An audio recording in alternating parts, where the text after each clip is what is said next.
Is your grandmother or grandfather struggling at home, or maybe it's you watching this video? This could be struggling with domestic tasks such as shopping, cooking, cleaning or gardening around home, or it could be with personal care tasks like dressing and showering. These could be things that you're struggling with. The first thing to know is that you're not alone. As we age, many people struggle with these types of things. The second thing to know is that there's so many wonderful supports and services across our local region of the Central Coast and Hunter that can help you remain safe and happy at home. Navigating the aged care system, however, can be complex if you've never interacted with it before. So the first thing to do, your first point of contact, is to jump onto My Aged Care, the website, or have somebody help you do that.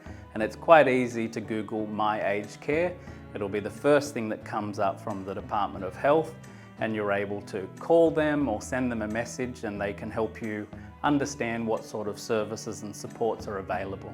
At Community Therapy, we support older adults across the coast and Hunter and partner with a range of approved aged care providers to provide allied health services like physio and OT, speech, dietetics, exercise physiology, lots of different services in the comfort of people's homes. So if you've got any questions either about our services or some of the organisations that we work alongside, how you navigate the aged care system, you can always send us a message and we're here to help.